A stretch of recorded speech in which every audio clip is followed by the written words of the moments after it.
Nice work in the hole, new blood.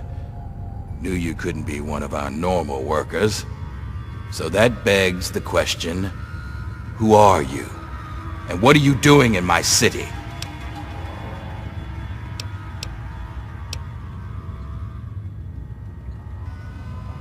I understand. We've all got a past. And damn few of us have reason to be proud of it. That's all behind you now. In the pit, you'll be part of a growing army, a thriving industry, and maybe even witness to a cure for radiation. But we aren't perfect, and sometimes the past comes back to haunt us. Tell me, do you know a man named Werner?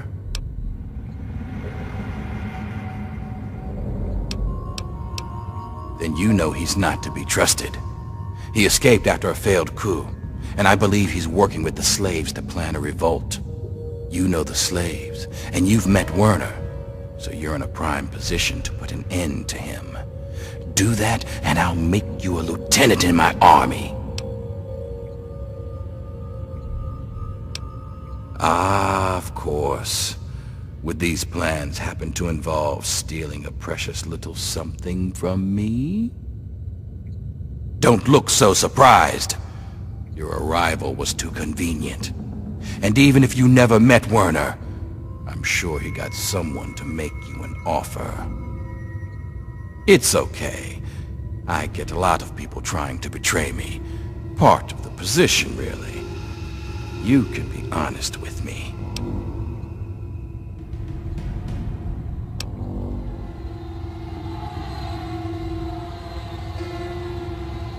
Easy enough. You could say no because he lied to you. My discovery is a miracle, but it isn't the type that sets slaves free. Now it would do a lot more good if you were to... Lord Asher, Don't let the me slaves keep are you. rioting, and someone's armed Don't them. let me keep We need you. you out here, and fast. Don't... Damn it, I'm on my way. I suggest you forget Werner's offer and consider mine. Stop Werner, and you'll have a bright future in the pit. Don't disappoint me, new blood.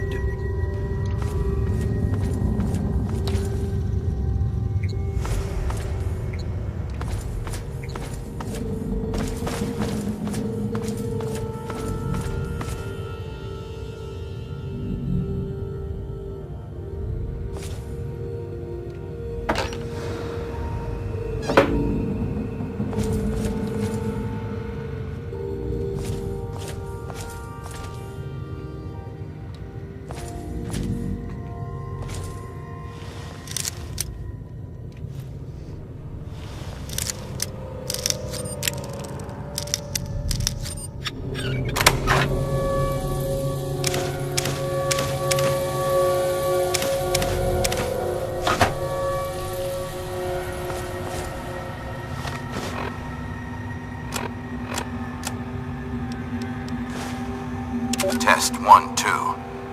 Looks like this thing is on.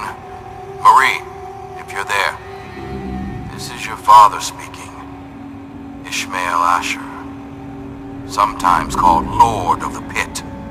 Now I hope you're hearing this 10 years from now. Sitting on my knees safe and sound.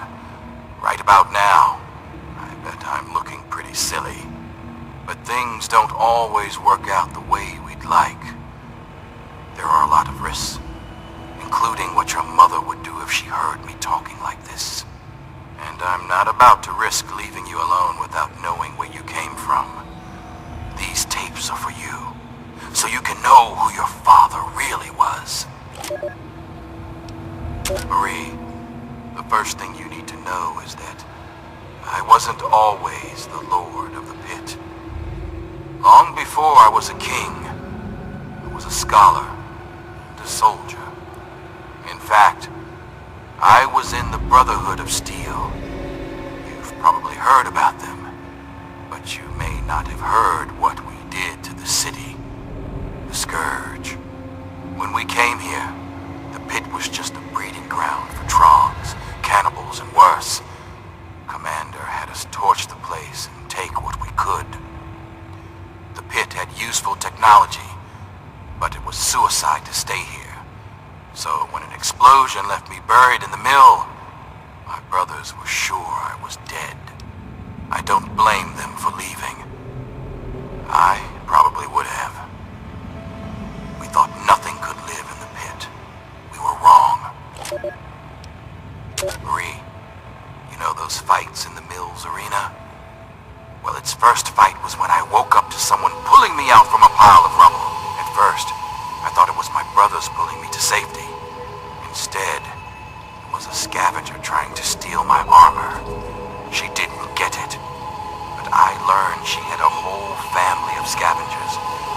They'd make raids into the city for gear from the mill, and that gave me an idea. This was the only working steel mill we'd ever seen. In a world of leftovers, there was a chance to build again, and that was worth any price. The scavengers saw me as a god, so along with my Brotherhood know-how, it was easy to set up the basics. We started to build a city. As word of a new settlement got out, the city started growing and fast. When raiders attacked, I'd kill the leader and recruit the rest. I had to. The city's disease meant we couldn't have children, so recruiting was the only way to grow. And as we grew, the mill needed more workers. And yes, that meant recruiting workers by force. I'm not proud of it, but it's the only way to keep the city supplied and armed. But it was always a temporary solution, until our best scientists found a way to cure the city's epidemic. Sandra and I worked on it day and night. And after one particularly late night of work, we were blessed with a cure. It's the cure inside you, Marie. Even now, we're doing everything we can to figure out how to share your gift with the city, while keeping you safe, of course. So by the time you're old enough to hear this, you'll already be a hero. Congratulations, Marie. You've already saved us all. I knew you would.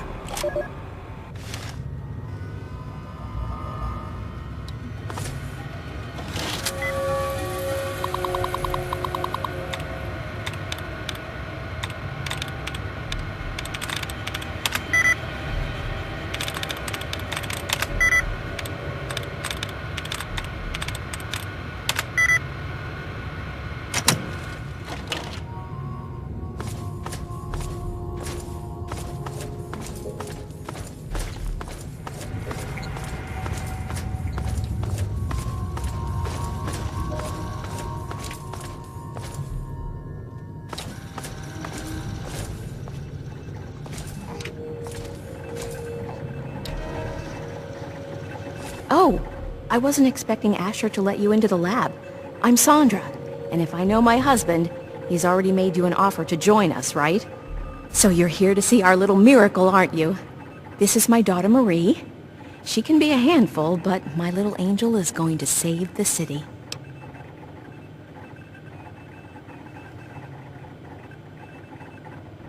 Actually, it's a combination lab and nursery. Little Marie needs a lot of attention and care if she's going to cure the city. Well, this is a nice surprise. Apparently you and Asher are the only other people who know anything about science in this place. Yes, it seems that our daughter was born with a naturally acquired immunity to any form of mutation. It's nothing short of a miracle, honestly. I'm still trying to figure out why, but she may just hold the key to stopping the Pitt's Trog problem. Hell, maybe other types of mutations, too. Oh no, these tests are perfectly safe. In fact, between the crib and her uncanny health, she's probably the safest child in the world. Asher and I would never risk her health. And if that means it takes longer to develop a full cure, then, well, everyone else can wait. You're a dear, but things are well in hand here. If you really want to help, you should probably go deal with whatever had Asher rushing off in such a hurry. Now, if you'll excuse me, I've got to take care of one last test before Marie's nap time.